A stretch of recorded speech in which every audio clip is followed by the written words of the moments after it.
C'est parti pour un autre épisode de J'aime ta compagnie, le balado des entreprises ambitieuses qui n'ont pas de département marketing. Depuis plusieurs années, notre équipe accompagne des entreprises dans le développement de plans marketing et dans la concrétisation de leurs ambitions. On va se dire les vraies affaires, la réalité n'est pas la même quand tu n'as pas un département marketing complet pour assurer le développement des affaires de l'entreprise. Notre promesse, c'est que chaque épisode regorge de trucs et d'outils pour que vous puissiez prendre de meilleures décisions d'affaires. Ici, on s'élève ensemble pour bâtir des entreprises qui nous ressemblent et qui créent de la valeur pour nos communautés. Pour attirer et fidéliser les bonnes clientèles et les plus grands talents, tout est marketing. Et comme nous connaissons la valeur de votre temps, place à l'épisode. Bienvenue dans cet épisode de J'aime ta compagnie. Comme à l'habitude, ici Marie-Michel Bélanger, stratège marketing en communication pour la firme. Je veux juste vous dire en commençant l'épisode que cet épisode-ci sera aussi en deux parties. Cette semaine, on invite Agathe Cagin de l'agence Flins à discuter avec nous de est-ce que ça se peut générer de la business sur les réseaux sociaux. Mais comme on avait beaucoup de bons contenus, on a fait le choix de séparer l'épisode en deux parties.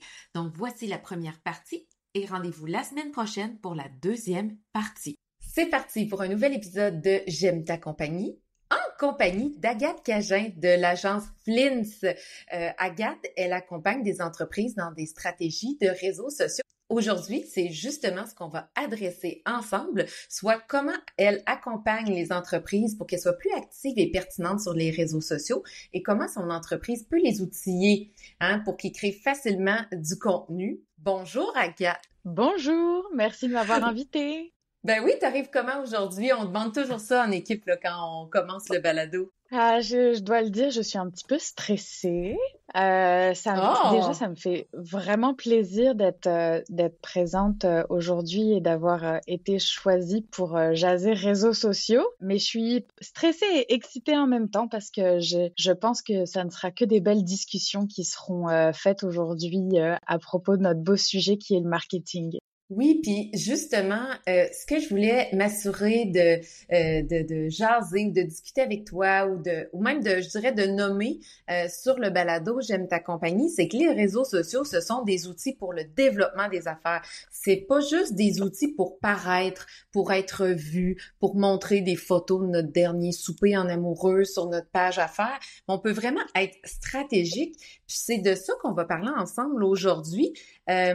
Puis je te rassure, là, en tout cas, je suis persuadée que tu vas déstresser rapidement, puis d'habitude, ça se veut assez convivial, et t'es pas la première qui me nomme ça, ça me surprend un peu toujours, parce que nous, ça fait depuis janvier qu'on le fait à toutes les semaines, on s'en rend même plus compte, puis j'apprécie ta transparence de le nommer, là, puis c'est ça, t'es pas la seule à le nommer en arrivant sur le balado, alors je vais essayer d'être la plus douillette possible, OK?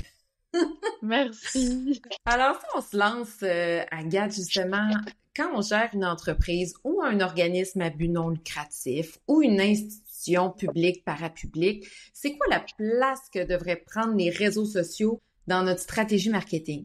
Alors là, ma réponse, elle est plate, mais je vais commencer par dire ça dépend. C'est sûr qu'en 2024, toutes les entreprises se voudraient être présentes, actives au quotidien, sur toutes les plateformes et sous tous les formats, donc story, publication, mini-vidéo. Mais la réalité, c'est qu'il faut commencer à quelque part et il faut aussi prendre l'équipe qui est en arrière de cette entreprise et savoir c'est quoi les possibilités, ce qu'elles sont OK de faire et comment on va pouvoir travailler ensemble pour déléguer une partie, déléguer l'entièreté de la gestion des réseaux sociaux. Et donc, ma première phase, en fait, la première discussion que je vais avoir avec eux, ça va beaucoup être des questions et ça va beaucoup être de comprendre pourquoi vous voulez être sur les réseaux sociaux, quelle est la fréquence que vous seriez en mesure peut-être d'assumer de votre côté ou de déléguer. Donc, c'est vraiment une grande phase de questionnement.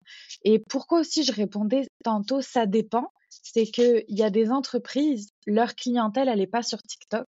Leur clientèle, elle n'est pas nécessairement non plus dans tous les réseaux sociaux qui existent et il y en a beaucoup et je ne crée pas du contenu d'ailleurs sur toutes ces plateformes-là.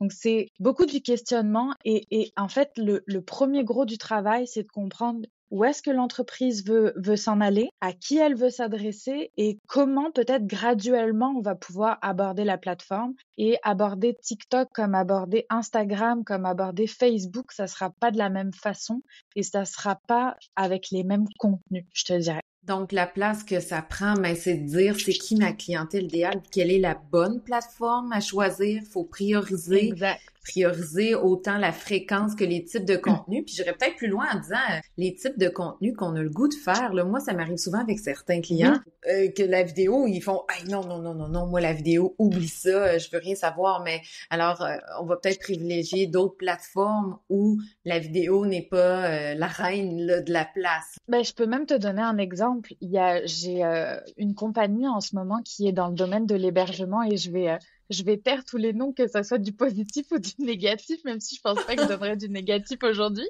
Mais j'ai une entreprise avec qui on travaille depuis plusieurs mois qui est dans le domaine de l'hébergement touristique et qui va avoir une clientèle assez typée motoneige l'hiver parce que je suis située au Saguenay et on a les beaux monts Valin aux alentours de nous autres qui fait venir pas mal de monde de l'Ontario et de partout au Québec pour la neige l'hiver.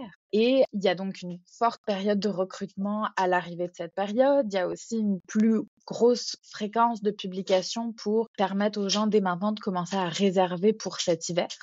Ils m'envoyaient plein d'exemples de choses qu'ils voulaient faire sur leurs réseaux sociaux.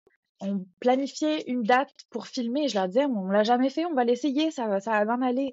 Et je me présentais sur place et au final, personne voulait mettre son visage, personne n'était prêt à être face à la caméra, personne n'était... et tu sais, il y a comme eu un gap entre ce qu'ils souhaitaient avoir, la réalité que ce qu'ils étaient en mesure de produire, la fréquence de publication qu'on n'allait pas être capable d'assumer. Donc, c'est toujours important cette phase de questionnement entre les autres font ça et peut-être que c'est OK et on les envie beaucoup, mais si notre staff et nos capacités ne nous le permettent pas, c'est OK, on va pouvoir aller dans d'autres horizons et peut-être créer notre différenciation à ce niveau-là parce qu'on n'est pas capable de copier quelque chose qui existe déjà. Donc, on va inventer quelque chose pour les réseaux sociaux de cette entreprise.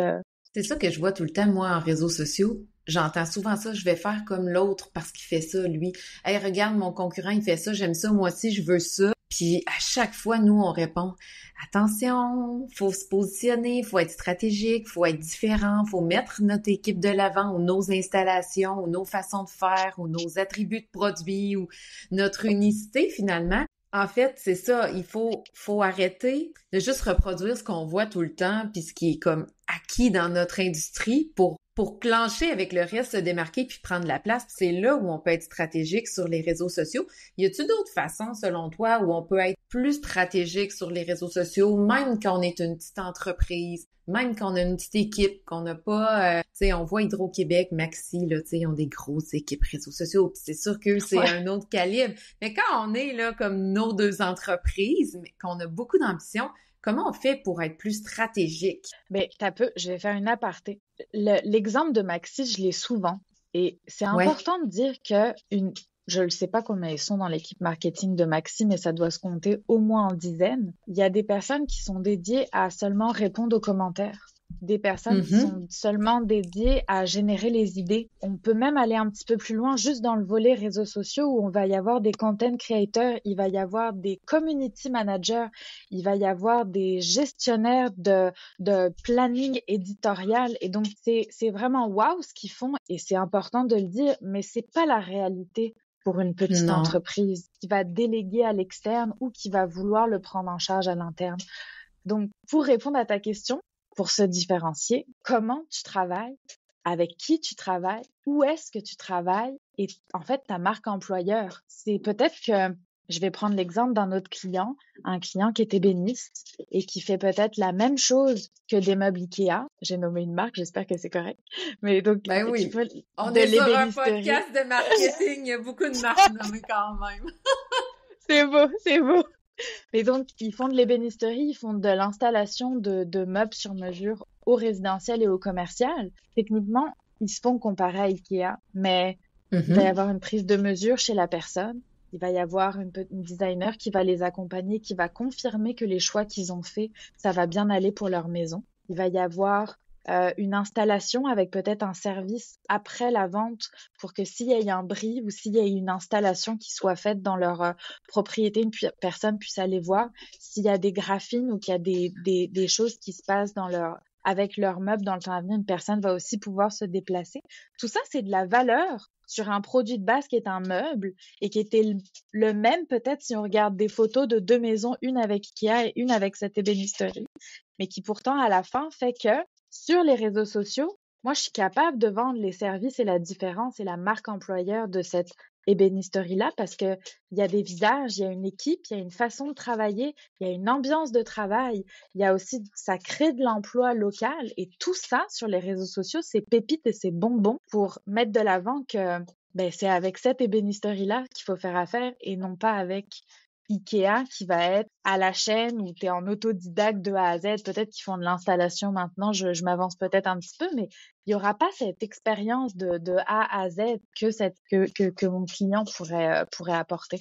Ça démontre où est-ce que tu investis comme consommateur tes dollars. Quand, comme entreprise, on arrive à démontrer tout ce qui est derrière l'entreprise, mais ça peut justifier un coût plus important pour investir des dollars chez nous pour les bonnes raisons. Tu sais, plus Ouais. tôt, tu parlais d'objectifs, de résultats sur les réseaux sociaux. OK, qu'est-ce qu'on veut générer comme résultat sur les réseaux sociaux? Disons là, pour que ça devienne très concret, tangible, ou peut-être même avec des exemples concrets dans ton travail, sans nommer les noms des clients, c'est quoi le genre de résultats qu'on peut chercher à générer sur les réseaux sociaux? Ma réponse va être plate. Je vais pas dire ça dépend parce que je vais le justifier vraiment.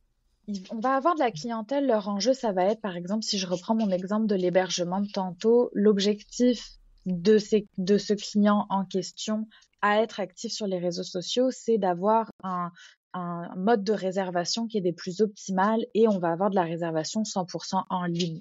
Donc, eux, leur objectif avec leur présence sur leurs réseaux sociaux, c'est d'être en mesure de mesurer leur réservation en ligne. Donc là, va être mis en place une stratégie où il va y avoir de la sponsorisation, du contenu organique, de la présence sur plusieurs réseaux sociaux.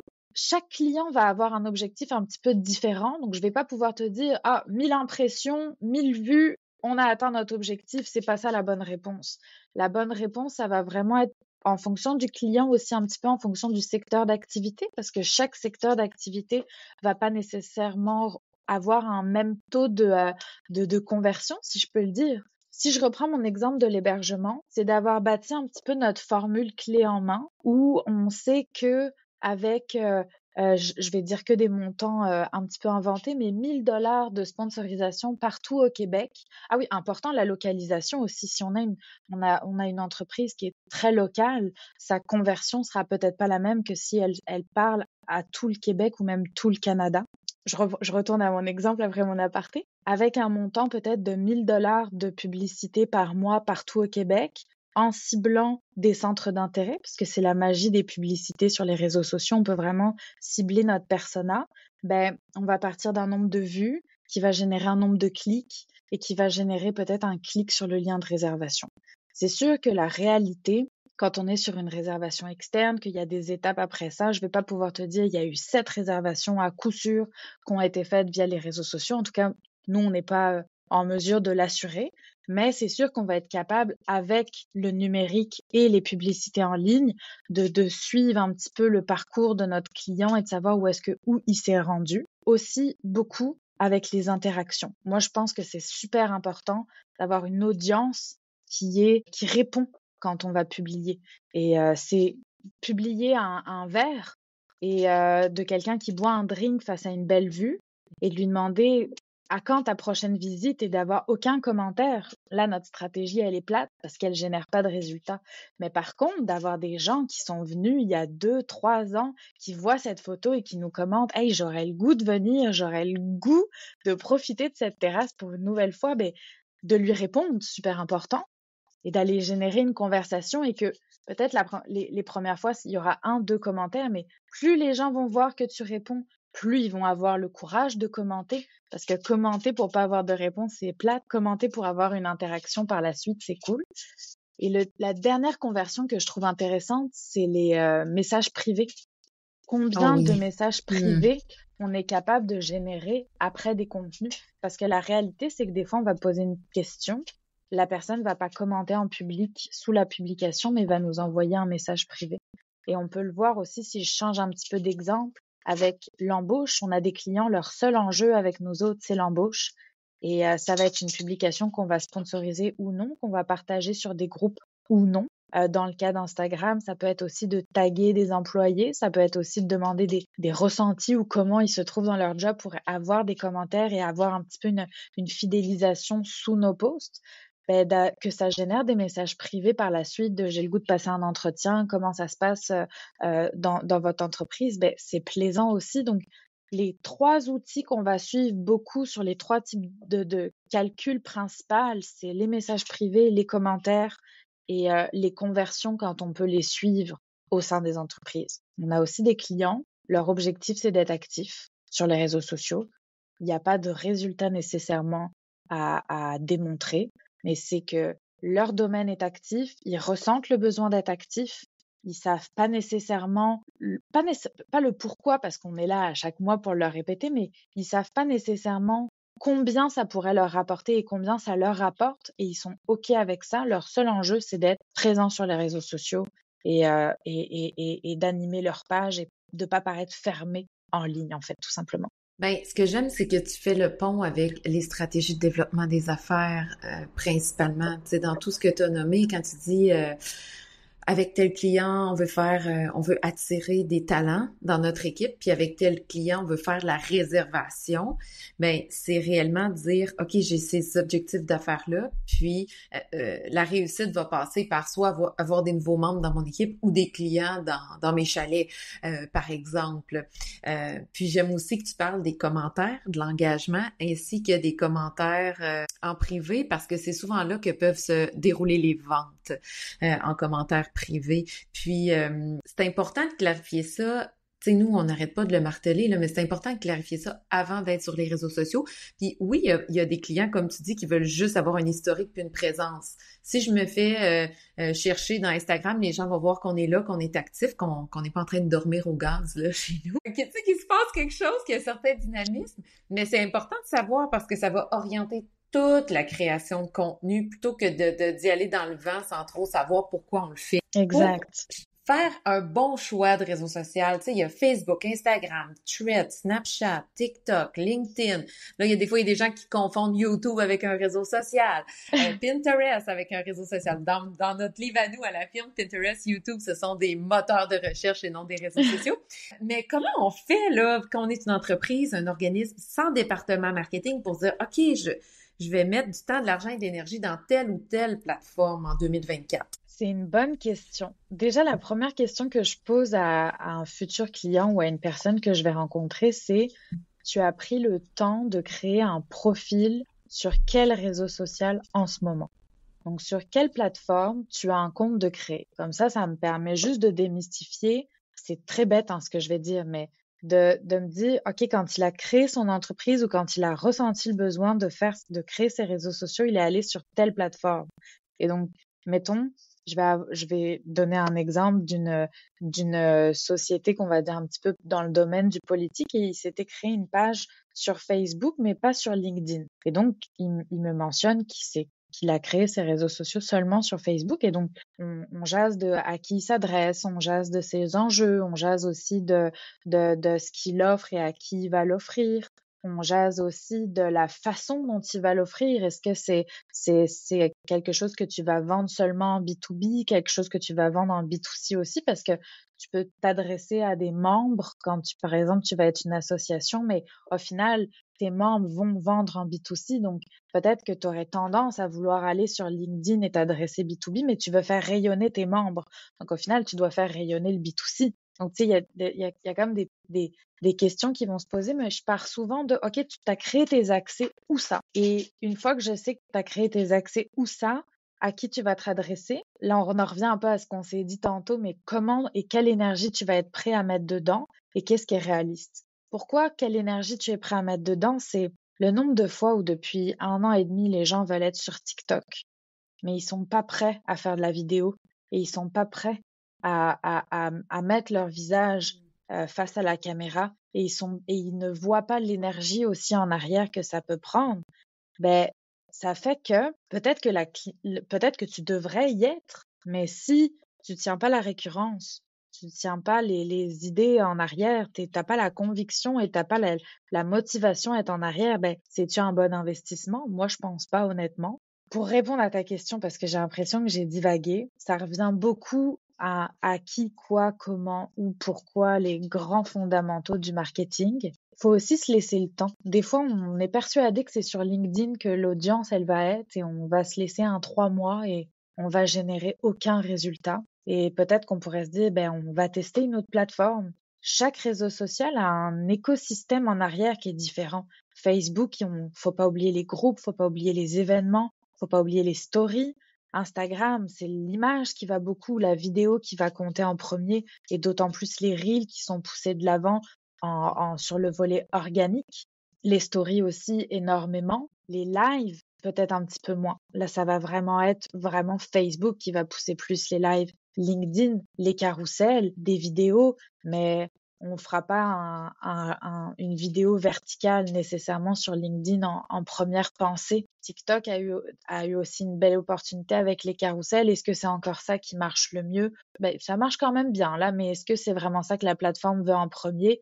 Non, elle veut des vidéos verticales. Au début d'année, il y a eu une petite poussée d'avoir des formats paysages sur TikTok. Ça a essayé d'être poussé, on les a vus quand même les premiers mois, mais on en est revenu au traditionnel qui est portrait, et avec des durées de plus en plus longues, la possibilité de mettre du x2. Donc, chaque application a son algorithme, son format un petit peu de prédilection, et de la collaboration aussi beaucoup avec l'entreprise, je te dirais. C'est important qu'on fasse des tests, on teste une plateforme et on se réenligne dans le temps. Je divague encore un petit peu, mais tous nos clients, on les a au téléphone au moins une fois par semaine, parce que on est tellement dans du contenu spontané et dans du contenu au jour le jour que je peux pas laisser 3 semaines sans nouvelles. Oui, puis justement, ça, c'est un enjeu, là, de dire je délègue à qui mes réseaux sociaux, mais ça, c'est une autre question, tu sais. On peut être pour ou Oui, contre parce que toi, il faut vraiment que tu fasses comme si tu as les pieds dans l'entreprise parce que souvent, je trouve que ça paraît que la personne qui fait les réseaux sociaux est un peu en décalage avec ce qui se passe réellement dans l'entreprise. Mais si on revient au choix de la plateforme, comme tu disais, c'est réellement, OK, qui je veux rejoindre, puis après, oui. faire des tests. Tu parlais de temps. Combien de temps on doit se donner avant de dire, hey, ben, ça marche pas pour moi sur Instagram? Je dirais en bas de 3 mois, ça serait Hmm. vite faire le saut que c'est la bonne décision ou pas la bonne décision. Après, il y a des clients qui auront créé le profil et on va arriver avec un profil qui a eu 800 abonnés, mettons. Bon, je suis peut-être un petit peu ambitieuse, mais 150 abonnés.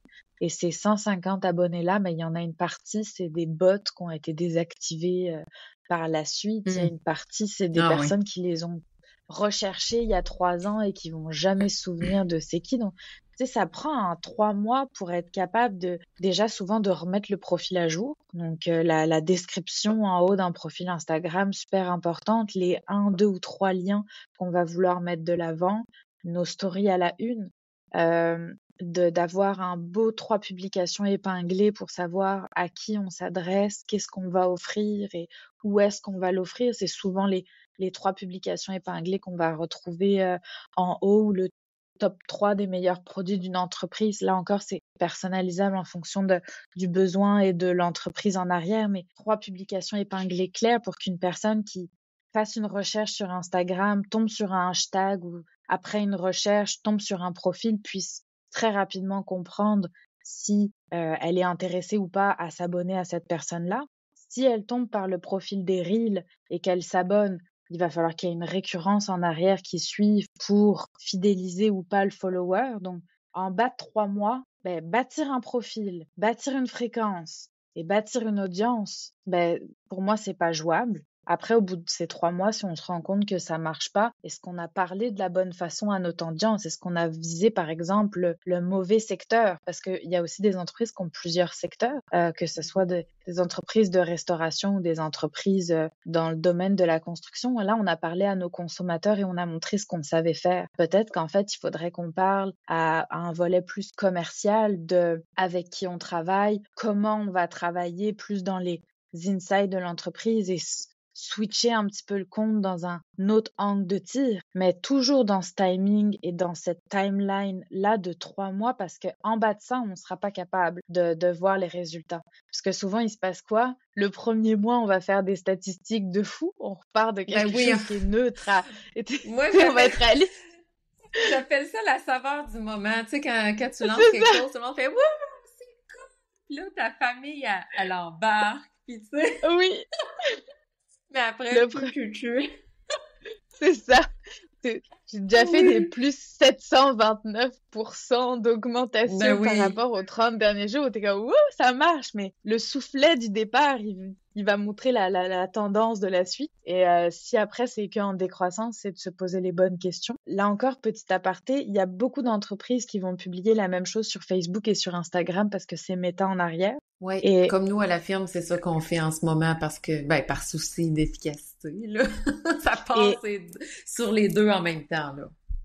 C'est OK, mais la première chose que je mentionne souvent à nos clients chez Fin, c'est peut-être juste commençons par personnaliser le texte et adapter le texte au réseau social. La longueur du texte c'est ça. Il y a juste les hashtags, là, tu sais, sur Facebook, entre autres, là, les hashtags n'ont pas vraiment de pertinence, tandis que sur Instagram, ça demeure une clé assez intéressante, tu sais, ça demeure un outil pertinent. Le tagging aussi, taguer une page entre Facebook et Instagram, c'est souvent 2 noms qui vont être différents. Ça se traduit aussi sur la taille de l'image. Instagram a un petit peu changé pendant un bon bout de temps, c'était carré, puis le portrait peut embarquer, mais des fois juste des ratios d'images peuvent être changés. Donc, l'idée peut être la même, mais la forme finale peut être différente. Et quand on regarde, c'est pas tant plus de temps que ça. Ou aussi, la possibilité, si on pense à une vidéo de 30 secondes, de mettre une partie 1 sur Facebook, une partie 2 sur Instagram. Et là encore, on part de la même idée, mais la mise en forme fait que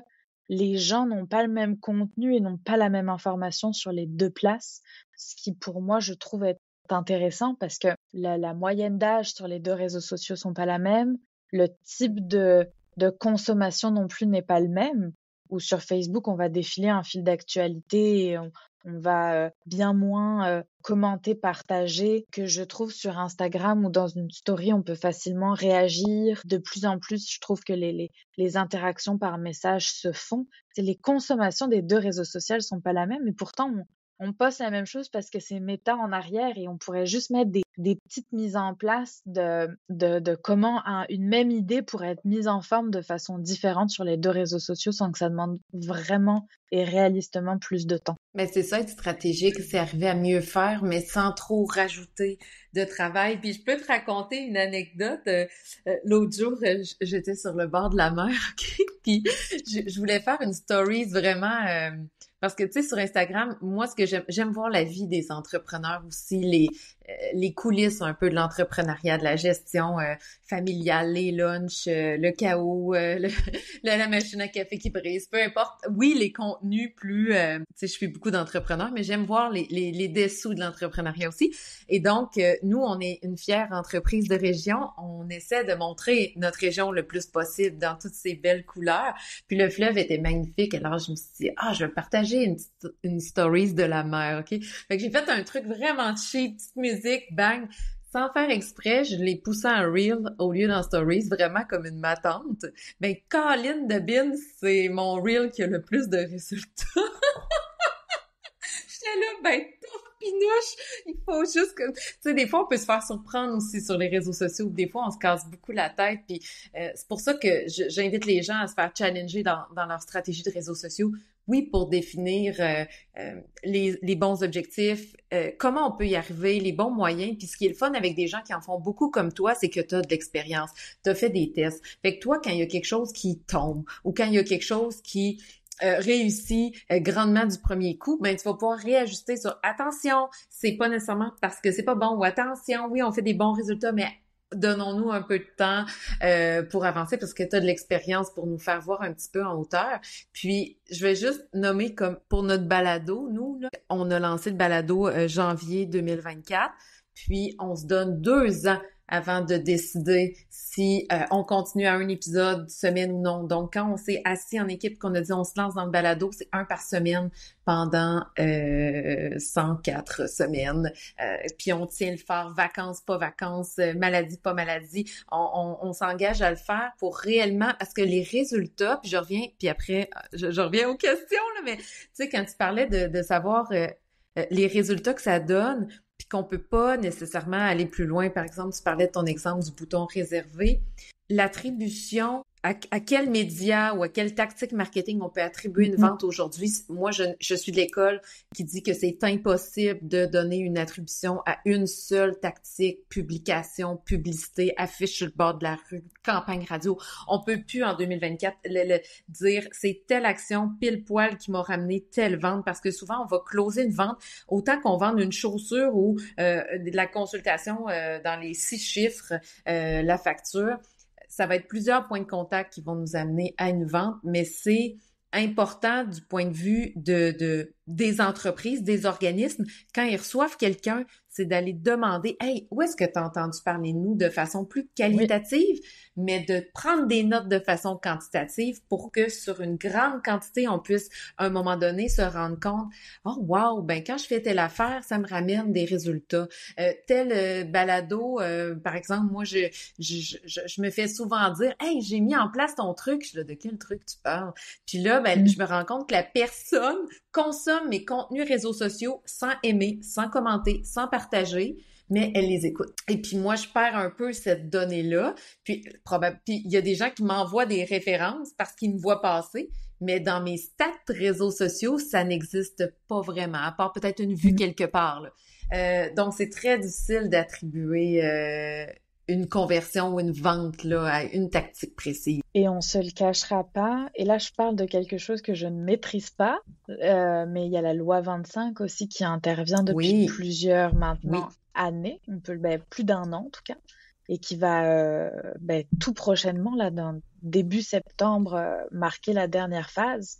Et les suivis de conversion, comme on a pu le faire jusque maintenant, la prise d'informations sur les sites web, les formulaires de concours, etc. Tout ça maintenant va être régi par cette loi et donc va permettre à la personne qu'on ne sauvegarde pas ces informations et donc va fausser, entre guillemets, les données qu'on a jusque maintenant. Donc ça ne demander à quelqu'un comment il nous a connus quand une vente se fait n'aura jamais été la meilleure façon de savoir où est-ce que la personne a entendu parler de nous, parce que pour protéger les consommateurs, cette loi existe et donc va un petit peu fausser nos résultats, pas vraiment, parce que on va quand même avoir des bonnes tendances, mais on ne pourra pas être aussi pointilleux qu'on l'a été jusqu'à maintenant. Et là encore, ça sort de mon chapeau, mais je l'ai vécu avec des clients en Google Ads où le suivi de la conversion va se voir vraiment plus restreint. Et on ne fait pas de Google Ads chez nous, mais ce